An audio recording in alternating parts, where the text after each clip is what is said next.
आइए जानते हैं सती सुलोचना की कहानी। सुलोचना बासुकी नाग की पुत्री और लंका के राजा रावण के पुत्र मेघनाद की पत्नी थी। लक्ष्मण के साथ हुए एक भयंकर युद्ध में मेघनाद का वध हुआ। उसके कटे हुए शीश को भगवान राम के शिविर में लाया गया था। अपने पति की मृत्यु का समाचार पाकर सुलोचना ने अपने ससुर रावण से राम के पास जाकर पति का शीश लाने की प्रार्थना की, किंतु रावण इसके लिए तैयार नहीं हुआ। उसने सुलोचना से कहा कि वह स्वयं राम के पास जाकर ले आए, क्योंकि राम पुरुषोत्तम है, इसलिए मैं तुम्हें किसी भी प्रकार का भय नहीं करना चाहिए। रावण के महापराक्रमी पुत्र इंद्रजीत का वध करने की प्रतिज्ञा लेकर राम लक्ष्मण जिस समय युद्ध भूमि में जाने के लिए प्रस्तुत हुए, तब राम उनसे कहते हैं, लक्ष्मण, रण में जाकर तुम अपनी वीरता और रणकौशल से रावण पुत्र मेघनाद का वध कर दोगे, इसमें मुझे कोई संदेह नहीं है। परंतु एक बात का विशेष ध्यान रखना कि मेघनाद का मस्तक भूमि पर किसी प्रकार ना गिरे, क्योंकि मेघनाद एक नारी व्रत का पालक है और उसकी पत्नी परम पतिव्रता है। ऐसी सवाध्वी के पति का मस्तक अगर पृथ्वी पर गिर पड़ा तो हमारी सारी सेना ध्वंस हो जाएगा और हमें इस युद्ध के में विजय की आशा त्याग देनी पड़ेगी। लक्ष्मण अपनी सेना लेकर चल पड़े समर भूमि में। उन्होंने वैसा ही किया। युद्ध में अपने बाणों से उन्होंने मेघनाद का मस्तक उतार लिया, पर उसे पृथ्वी पर नहीं गिरने दिया। हनुमान उस मस्तक को रघुनंदन के पास ले आए। मेघनाद की दाहिनी भुजा आकाश में उड़ती हुई उसकी पत्नी सुलोचना के पास जाकर गिरी। सुलोचना चकित हो गई। दूसरे ही क्षण अत्यंत दुख से कातर होकर विलाप करने लगी, परंतु उसने भुजा को स्पर्श नहीं किया। उसने सोचा, संभव है यह भुजा किसी अन्य व्यक्ति की हो, ऐसी दशा में पर पुरुष के स्पर्श का दोष मुझे लगेगा। निर्णय करने के लिए उसने भुजा से कहा, यदि तू मेरे स्वामी की भुजा है तो मेरे पतिव्रत की शक्ति से युद्ध का सारा वृत्तांत लिख दे।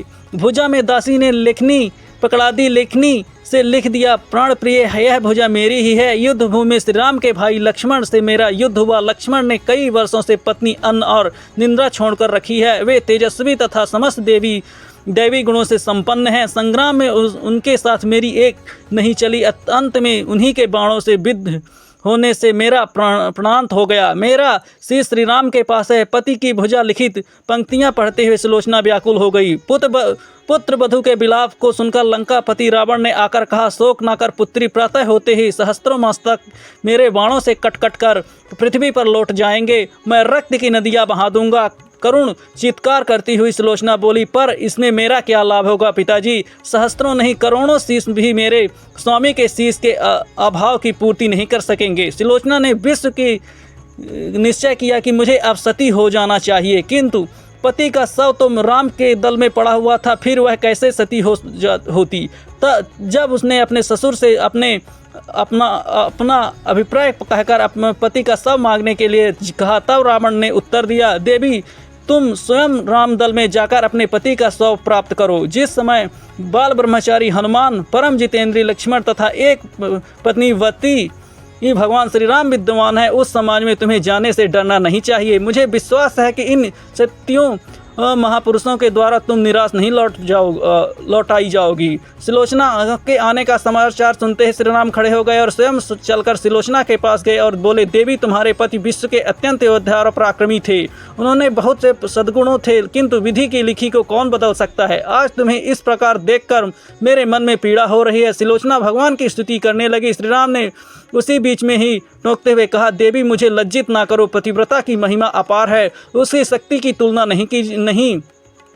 नहीं है। मैं जानता हूँ कि तुम परम सती हो। तुम्हारे सतीत्व में तो विश्व भी थर्राता है। अपने स्वयं यहाँ आने का कारण बताओ कि मैं तुम्हारी किस प्रकार सहायता कर सकता हूँ।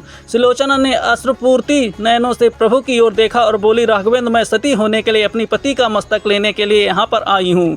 श्री राम ने शीघ्र अपने ही ससम्मान मेघनाद का शीश मंगवाया और सुलोचना को दे दिया। पति का छिन्न शीश देखते ही सुलोचना हृदय के अत्यधिक द्रवित हो गई। उसकी आंखें बड़े जोरों से बरसने लगी। रोते रोते उसने पास खड़े लक्ष्मण की ओर देखा और कहा, सुमित्रा नंदन, तुम भूल कर भी गर्व मत करना कि मेघनाद का वध मैंने किया है। मेघनाद को धराशायी करने की शक्ति विश्व में किसी के पास नहीं थी। यह तो प्रतिव्रता नारियों का भाग्य था। आपकी पत्नी भी प्रतिव्रता है और मैं भी पति चरणों में अनुरक्ति रखने वाली उनकी अनन्य उपासिका हूँ। मेरे पति देव प्रतिव्रता नारी का अपहरण करने वाले पिता का अन्न खाते थे और उन्हीं के लिए युद्ध में उतरे थे। इसी से मेरे जीवन धन परलोक सिधारे। सभी योद्धा सुलोचना को राम शिविर में देखकर चकित थे। वो यह नहीं समझ पा रहे थे कि सुलोचना को वह कैसे पता चला कि पति का शीश भगवान राम के पास है। जिज्ञासा शांत करने के लिए सुग्रीव ने पूछ ही लिया, यह बात कैसे जात हुई कि मेघनाथ का शीश श्री राम के शिविर में है। सुलोचना ने स्पष्टता से बता दिया, मेरा पति का भुजा युद्ध भूमि से उड़ता हुआ मेरे पास चली गई ही थी। उसी ने लिख कर मुझे बता दिया। व्यंग भरे शब्दों में सुग्रीव बोल उठे, निष्प्राण भुजा यदि लिख सकते हैं तो यह कटा हुआ सिर भी हंस सकता है। श्री राम ने, व्यर्थ बातें मत करो मित्र, पतिव्रता के महत्व को तुम नहीं जानती। यदि वह चाहे तो यह कटा हुआ सिर भी हंस सकता है। श्री राम की मुख कृत देखकर सुलोचना उनके भावों को समझ गई। उसने कहा कि यदि मैं मन वचन और कर्म से पति को मानती हूँ तो वह मेरे पति का यह निर्जीव मस्तक हंस उठे। सुलोचना की बात पूरी भी नहीं हुई यह थी कि कटा हुआ मस्तक जोरों से हंसने लगा। यह देखकर सभी दंग रह गए। सभी ने पतिव्रता सुलोचना को प्रणाम किया। सभी पतिव्रता की महिमा से परिचित हो गए। चलते समय सुलोचना ने श्री राम से प्रार्थना की, भगवान आज मेरे पति की अन्येष्टि क्रिया है और मैं उनकी सहचारी उनसे मिलने जा रही हूँ। आता है आज युद्ध बंद रहे। श्री राम ने सुलोचना की प्रार्थना स्वीकार कर ली। सुलोचना की पति का सिर लेकर वापस लंका गई। लंका में समुद्र के तट पर एक चंदन की चिता तैयार की गई। पति का शीश गोद में लेकर सुलोचना चिता पर बैठी और धधकती हुई अग्नि में कुछ क्षणों में ही सती हो गई।